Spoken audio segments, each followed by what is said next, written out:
This will change everything, all right? Only a few weeks left until this massive change is happening. And buyers are already scrambling, all right? The oil markets are already in chaos right now because of this massive decision that has been made. And it almost seems intentional, right? This is not the way to uh, destroy the oil market for Russia, right? The way you do that would be to mass produce oil, flood the market with oil to lower the price exponentially. It's supply and demand. You can't do it with all these insane things that are happening. So the G7 nations are implementing a massive oil embargo in just a couple weeks, guys. This is going to happen, and this is going to rock the international oil markets. So we'll get into that in just a second. All right, but lots of big things are going on, okay? And it seems intentional. And it seems like we are stuck in this bind. There's also something else that could rock the international oil markets as well. So we've all heard about this strategic oil reserve that's been depleted, okay? And it's essentially wiped out right now. It's at the level where there's nothing left compared, the percentage wise, it's nothing. All right, and how do we refill this? We have to buy hundreds of millions of barrels of oil off the international markets to refill this oil reserve, right? This is the problem with draining your reserve is you have to refill it at some point. And we're on the edge of a massive war with Russia or China or other countries, potentially Iran, all right? And this oil reserve is supposed to be for a war. It's supposed to be for the military if international markets suddenly get cut off. But now it's kind of like the West is cutting off the international markets, okay? The West is the one implementing these new embargoes that are happening in just a couple weeks, all right? They're the ones that are doing this. So what's going to happen? How are we even going to refill this strategic reserve without rocking the international market? All right, let's break down the numbers for this. So it says Biden's plan to refill the strategic petroleum reserve. He won't refill it until it's around $70 per barrel. And right now, today on November 11th, 2022, crude oil on the West Texas Intermediate market is $88.30 per barrel.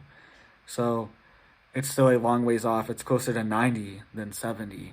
So he's not even in the ballpark number to even refill it. And it takes approximately 700 million barrels to refill this stockpile. 700 million barrels.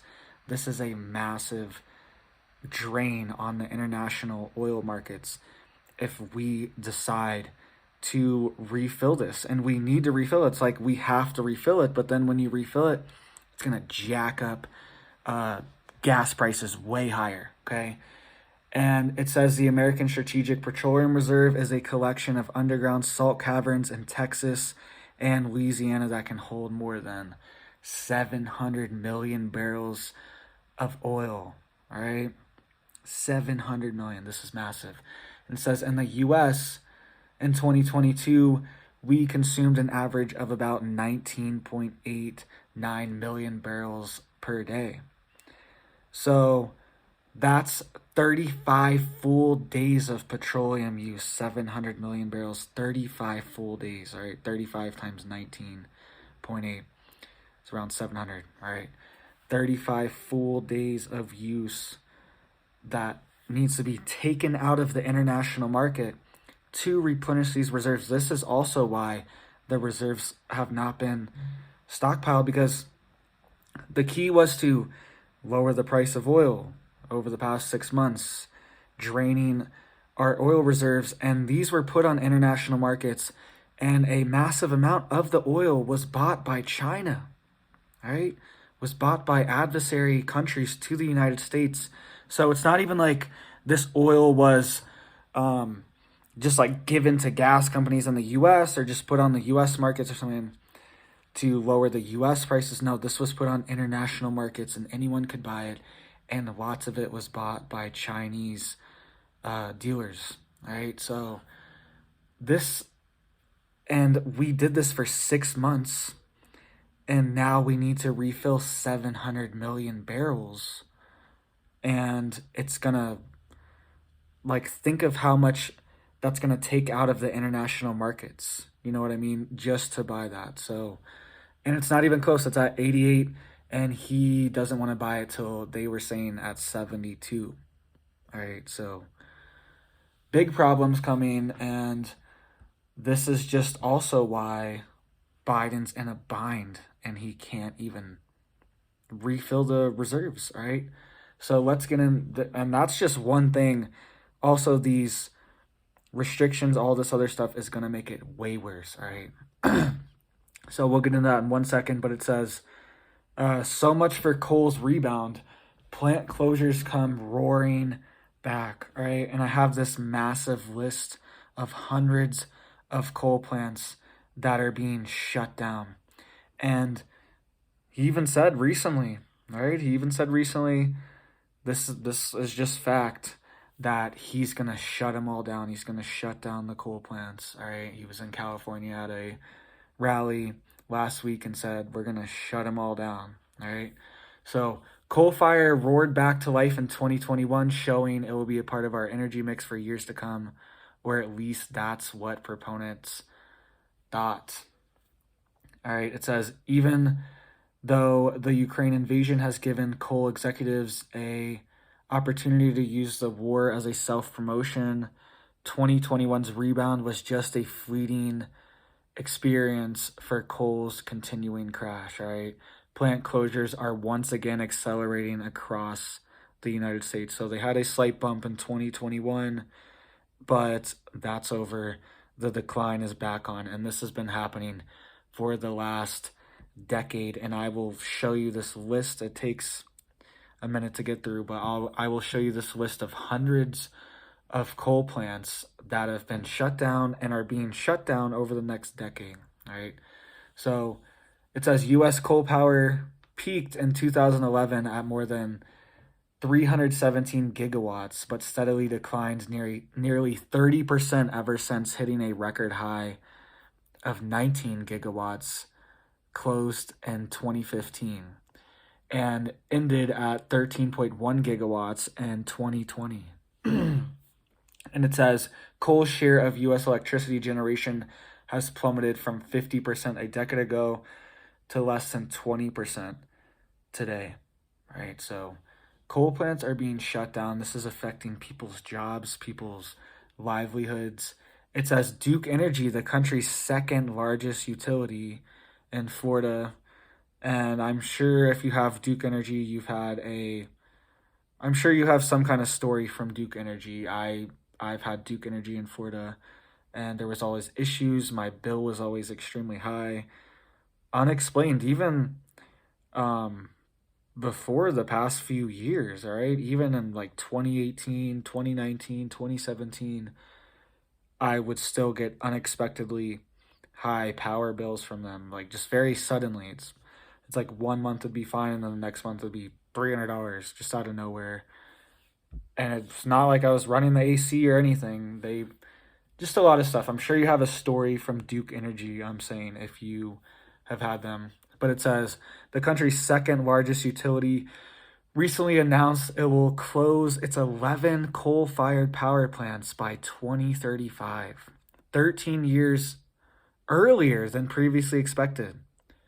So they're closing 11, all of its coal-fired power plants by 2035, 13 years earlier. All right, why are we just shutting down all of our coal plants? I just don't get it. Georgia Power, one of America's most coal-reliant utilities, announced that it would close all 14 of its coal plants no later than 2035 as well. Just 2035. This number is being put out, and this is a agenda number. That's why this is a calculated number that they are pushing, and they keep lowering it and lowering it. It was 2050, but now it's 2035. So they are closing all 14 of their coal plants as well. All right. And just to show you this list here, guys, this is insane. All right, I'm going to show you on my phone. It'll scroll through it. This is a massive list. I don't know if you can see it good. All right, I don't know if you can see it great, but these are hundreds of power plants, coal plants, that are being shut down in the U.S., all right, and you can kind of see the dates over here. We're getting into 2025, 2026, 2027, 27 still. It's just scrolling through. This is a screen recording I made. 2028 now. Just keeps going. Hundreds of power plants in different states all throughout the country that are being shut down, all right? Now we're on 2030, I think, or 2029 or something. All right, look at that. Hundreds. Those are all power plants. And hundreds of them right now just are in 2022. That's happening. I see 5 right here in Illinois. I see 3 in Michigan, 2 in Indiana, another 2 in Indiana, another 2 in Indiana. All right, another 2 in Michigan. Pennsylvania, 3 in Texas, 2 in Wyoming, 3 in Maryland, 2 in Illinois, 1 in Texas, 2 in Florida, 2 in North Carolina, 2 in Texas, 1 in Colorado, another in Colorado, 3 in South Carolina, 3 in Colorado, 2 in Texas, 5 in Illinois, 5 in Tennessee, like 10 in Kentucky, 8, 10 in Kentucky. All right, 3 in Utah, 3 in Texas, 6 in Illinois. Like, this is happening, guys. And it's already planned. You can look this up. This is a Reuters article, and they're telling you we are shutting down your coal power plants. We're shutting it down in the U.S. while you are experiencing like the highest energy prices. I made a video a couple months ago how people were getting emails from their energy providers in Florida. Can't remember the company. But someone we know was getting emails from their energy provider saying that they are expected to have, their kilowatt hour was going from around $70 to, I think it was like $150, right? It was over a doubling. So that's a big expense for people to just instantly absorb in 1 month. It's not even like we're incrementally going up. It's 1 month. Energy bill just over doubles, right? And this was a few months ago in the middle of summer when people are gassing their ACs in Florida. So that's probably you're probably getting a $500 bill, $400 bill, right? Some places. It's crazy. And why are we shutting down our coal power plants at the same time, right? Nationwide, that list has hundreds of power plants. All right, and Samantha Power, who's a top senior advisor in this administration, said Biden must, quote, accelerate a, quote, more ambitious agenda than the Paris climate goals. Quote, because it matters not only in terms of the United States lowering emissions and meeting its Paris targets that have been set, which we know over time we need to also make more ambitious goals and to accelerate. Quote, but by doing and by making that substantial investment domestically, it's going to bring prices down everywhere. That's what she's saying. It's going to bring prices down. And she said we need to, quote, accelerate the Paris climate goals. So what are those goals? This is from the UN's own website, right? And it says currently the Earth, this is just what the UN's saying. I'm just telling you what all of them are saying, all right? Currently the Earth is already about 1.1 degrees Celsius warmer than it was in the late 1800s, and emissions continue to rise. To keep global warming to no more than 1.5 degrees Celsius, as called for in the Paris Agreement, emissions need to be reduced by 45% by 2030. So that's not that long, guys. 2023 is in a couple years, and it says reach net zero by 2050. Okay, 2030 is in 7 years. That is not long. That is not long at all, right? 7 years is nothing. And reduced emissions by 45%. And they're saying we need to make a even more ambitious goal. And these power companies are saying no coal-fired plants by 2035. This is a shutdown. This is intentional. And the problem is that the other alternatives have not been completely verified on a mass scale. Solar works great for off-grid situations, like an off-grid homestead, okay? Bugging out, having a little solar panel in your backpack for camping, right? Solar works great on an individual use, but when it starts getting to a mass generation scale for the grid, it does not, it can't compete, all right? The renewables only provide around 10 to 15% of the entire grid's energy supply in the United States, right? I think it's 13% exactly, but it's in that range. So it can't compete. It's not a high enough competitor yet to be phasing out all of these other things that are critical to our supply and our energy grid, right? And China, all right, I brought this up a few days ago, but China is building hundreds of coal plants. Hundreds. They've built hundreds this year, right? They're not backing down. They're not reducing anything, reducing emissions or anything. They are doubling down on coal because we are shutting down our coal plants. There's a less demand on coal. We are not buying it. Coal prices go down. China's buying it all. China's buying it all. China's building coal plants all over the place.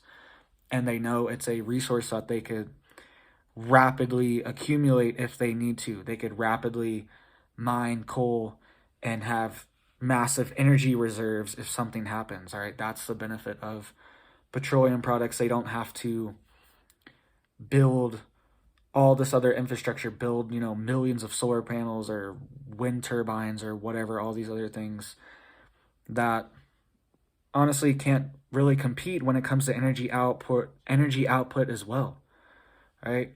So let's dive into these other things. All right, let's dive into these insane embargoes that are going to be put on in the next few weeks, guys. We thought we were kind of out of the clear, maybe gas prices will go up a little bit, but it's just always like this, right when we think we're out of the clear, another decision is made that brings us right back to where we were, or even pushes us further off the cliff, honestly. So these sanctions are going to affect so much. They're going to affect the price of oil on international markets, and they're also going to cause a logistics nightmare for the international tanker community, right? It's going to be a disaster, and essentially what the G7 is doing is putting price caps on international oil coming from Russia, right? So we'll get into that in just a second, but it's causing a logistics nightmare within the tanker community. So, and this is leaving tankers stranded at sea, and this could leave not even just Russian ones, all right? This could leave even European, US tankers, all these different tankers stranded at sea because it puts a price cap on, all right? So we'll get into that. We'll explain it all, but it's going to be a huge fiasco, and even the shipping companies are warning this. So it says Russian oil logistics in chaos with weeks until sanctions bite, all right? And these are way worse than the sanctions we've seen before. This is going to cause, honestly, a oil collapse, most likely. That's what we're going to see, and we need to be ready for it. There's only weeks to go. So traders, tanker companies, and the world's most powerful governments are becoming increasingly fixated upon one question in the oil market. Can the petroleum industry supply chain handle, quote, the harshest sanctions on Russian exports in history? All right. It says intense U.S.-led diplomatic wrangling to soften aggression aggressive European Union sanctions has been going on for months, but time is ticking. So the US has been trying to get the European Union to soften these sanctions, but the US is also part of the G7, which is also implementing these sanctions. Japan is doing this too. So this is gonna rock international markets very soon. All right, it hasn't really caught on yet. That's why when I read this, I was like, how is nobody even talking about this? This is insane. All right, it says, but will it be enough? Within a few weeks, with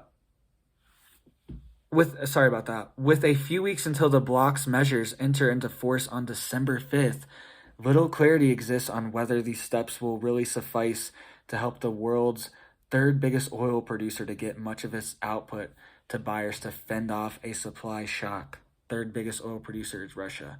The US has been sounding the alarm for months that Europe's sanctions on Russia could trigger a massive shock. It's pushing for companies to be allowed to access EU services, especially insurance, to avoid a price spike. To do that, buyers would have to sign up to a controversial oil price cap. This is getting very dangerous, very quick. When you start messing with markets like this, it's gonna blow up in our face. All right, figuratively. It says, what looks certain is that a large part of the Russian flows will be handled by a complex and often secretive network of ships, owners, ports, and safe passages dominated by entities still willing to deal with Russia. All right. So they've been implementing this massive secretive fleet Russia has to prepare for these sanctions so they can still get their oil out onto international markets. All right. This is war, guys. This is crazy. This is siege. And I just don't get it. The way to dominate Russia, if that's what they wanted to do, is not to do this, because Russia could just stop producing oil and still, it's just a supply and demand thing. I'll get into that in a second, but they need to just flood the market with their own oil. That's how you bring the prices down, and that's how you cut off Russia from being able to make as much money. All right, if they only produce 10 million barrels, if you're all producing, whatever, if you're producing double, triple, quadruple, 10x that, flooding them out, then it's hard for them to compete. It's going to drive down prices, and your oil is going to be more prevalent than Russian oil. But it says, because they're building up this massive secretive fleet to deal with this embargo that's about to be implemented. So, quote, if you look at how many ships have been sold over the past 6 months to undisclosed buyers, it's very clear that a fleet is being built up in order to transport this embargoed oil, right? That's what a chief insurance expert is saying. So it says, beyond that, there will also almost certainly be a surge in ship-to-ship transfers, right? Cargo's being switched from one tanker to another at sea. So that's another thing. They're going to leave certain ports, say it's a Russian ship. They're going to transfer it to Chinese ships, Indian ships, different kinds, undisclosed ships in the middle of the sea when nobody's around, and try to get around this embargo, right? This is a war, guys. This is very dangerous what's happening right now. And we are the ones that are just at the mercy of this, okay? It goes on to say, ship-to-ship transfers involve one vessel maneuvering itself alongside another, attaching a pipe to allow the cargo to be pumped between the two carriers, all right? It can take days, and it's best to do it in the calmest waters possible and in good weather, all right? It's a multi-stage process, and it's also dangerous because they could be doing it, if they do it in European waters, it's also technically illegal, all right? So they have to be careful where they even do it. This is crazy, right? Because of insurance purposes. So also the EU's rules as currently written state that any tanker anywhere in the world will not be allowed to access the bloc's insurers and reinsurers for any future cargo, including non-Russian, if they purchase uh, if they purchase and transport a oil that was bought under the cap, or that wasn't bought under the cap. Sorry about that. A lot of this is like translated, so it's like sketchy wording sometimes. All right, so it's like a little mixed up. But they're saying even if it said even non-Russian cargo and oil, if it's traded above this cap, then it will not have access to the European insurance, and it will pretty much instantly be denied at any port. All right, this is huge that this is happening. This is going to rock global markets. This is crazy that they are even going through with this, right?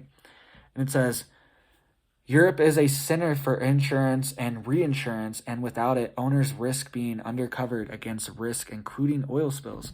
So even these oil transfers they're doing, they're not going to be covered if there is a spill, and they're also not following these regulations. It's a huge fiasco, and it's going to scare a lot of the tankers away, a lot of the oil markets away from Europe even faster. All right, and we'll get into that in just a second. That's already happening. They're already flooding away and moving away from Europe, which is just going to increase the price even more. All right, and it says that makes adhering to the EU sanctions and the cap a very polarizing and uncertain issue for tanker owners.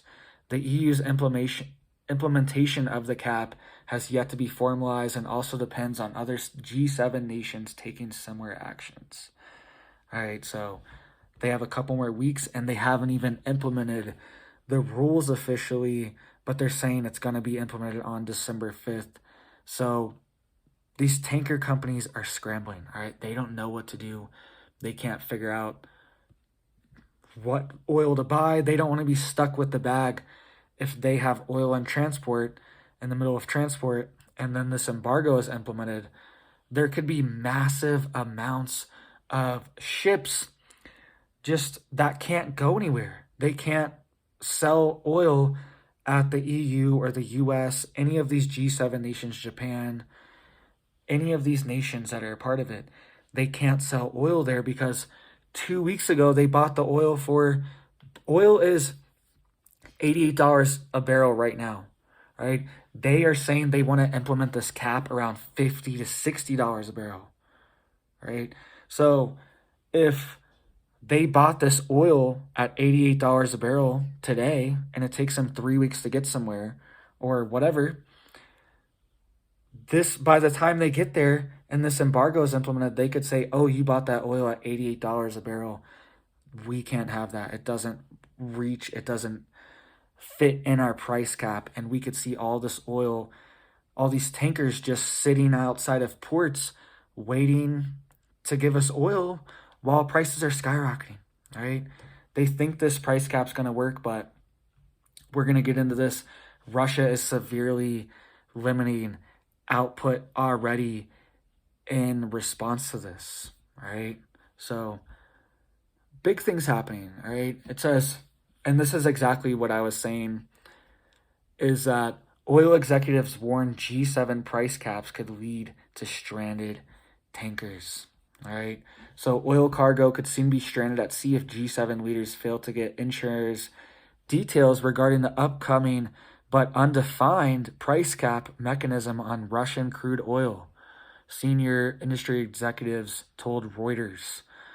The price cap plan, although it can hardly be called a plan at this point, is set to take effect on December 5th after Canada, France, Germany, Italy, Japan, the UK, and the United States agreed to hold buyers within the group to purchase crude oil from Russia only if it could be purchased below a set minimum. This is huge, guys. This is going to affect everything. This is going to blow up the oil markets. We've seen price caps implemented in the US before in the 70s, and it caused people massive, 5-mile long gas lines to go to the gas station. And then it also caused, they had it so you could only get gas on certain days. It was like based on your license plate number or something. I can't remember off the top of my head, or your address. I think it was your license plate number though. if it was, like an odd number or even number, you could only get gas on certain days of the week to try to limit people buying gas. This happened in the United States, in America. They even printed these little gas ration coupons, all right? They didn't actually ever officially give them to people, because I think they realized this probably wouldn't work. But it was like these little gas dollars that they printed up, and they're in the museum. They're in the Smithsonian or something. Because they printed them up, they're gonna give to people to buy gas, like gas vouchers or whatever. So you're implementing a price cap, and then giving people vouchers to buy gas. But the point is there's no gas when you implement price caps. Maybe the price will be lower, but then there's nothing there because production goes down, right? So, and this also comes and this is why it's not going to work, right? This is why it's not going to work. Because exclusive, right? India can buy as much Russian oil as they want outside of the price cap, Yellen says. So, Treasury Secretary is saying that India, of course, all these countries that aren't part of the G7 aren't going to abide by this price cap. And the U.S. is even saying they don't have to. So the United States is happy for India to continue buying as much Russian oil as it wants, including at prices above a G7 imposed price cap mechanism, if it steers clear of Western insurance, finance, and maritime services bound by the cap, U.S. Treasury Secretary Janet Yellen said on Friday. All right? And this is key because it doesn't work. India can still pay more than the price cap. Russia will just sell to India and China. Russia will just produce less oil and sell it for more and make the same amount, right? If they sell it for just as an example, they could sell $100 a barrel to India and China. They could sell 10 barrels for $1,000, or they can sell 20 barrels to the EU and the G7 for $50 a barrel. If their price cap's $50 a barrel, they have to sell 20 barrels. So they're selling double the oil to get the same amount of price, right? So it's like, why would they do that? They could just sell 10 barrels to India instead of selling 20 barrels to the EU. And they could just reduce capacity and just have the oil sitting in the ground for a different time for when they need to sell it, right? It's just one of these things. It's not going to work. It's not going to work, guys. They're already preparing massive fleets, unidentified fleets, to transfer this oil outside of these regulations already. And Russian oil output is set to fall by 1.5 million barrels per day in December. All right, so they're already reducing their oil capacity, massive amounts. All right, they're already doing this. And they've also been transporting way less oil to the EU as well. All right, they've just the past month, they've transported 8% less oil to the EU, and they've upped transport by 22% to Asia. All right, so they are stepping up exports to China, to India, and reducing exports to Europe already. So it says Russia's oil production could drop to as low as 9 million barrels per day in December when the EU embargo on imports and Russian crude oil enters into force. So we expect that a production in December will fall by 1.5 to 1.7 million barrels per day compared to the June-October average, or by 14%. All right. It says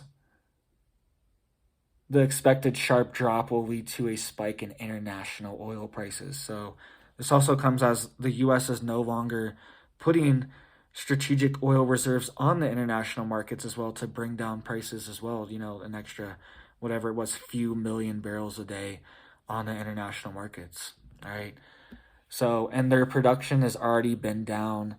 They were already supposed to be producing more under OPEC and OPEC Plus, but their production has already been down the past month. and now it's going to be down another 14% in December, in the middle of winter, when everyone's going to be cranking their heat, cranking uh, everything else, right? Inside most of the day, with their lights on, because it's cold out, snowing out, and oil production is reduced by 14%, right? So this is huge, guys. This seems like a plan. It seems like it's all coming together, and we only have a few weeks left until December 5th when this oil embargo is implemented, right? And this is self-inflicted.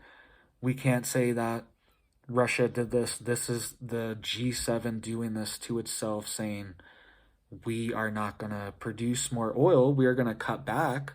All right, I told you. It's part of the Paris Agreement. It says emissions need to be reduced by 45% by 2030. So we're cutting back, all right? But to make up for it, we're just going to put price caps on things. That's not how economics works.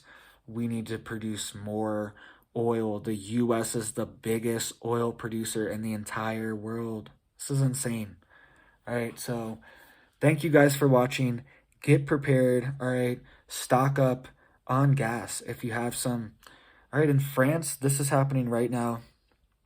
You cannot fill up your little red gasoline container. Those are banned. You can only fill up your car or whatever. You can't use those. Those are banned. So if you have a couple of those, even just a couple could save your life, all right? That could get you an extra 100 miles if your gas is out one day. Got it in the back of your truck, back of your car, or that could keep your generator going for days or weeks if you're very conservative as well. So even just filling up a 5-gallon, 6-gallon, couple of those, that could be critical in an emergency if we see these waves, this rationing implemented. That was implemented in the 70s in the US, where you can only get gas on certain days. You can only get gas once a week. You might need to be prepared for things to be cut off, all right? So thank you guys for watching. Stay prepared, stay blessed, and have a big old blessed day.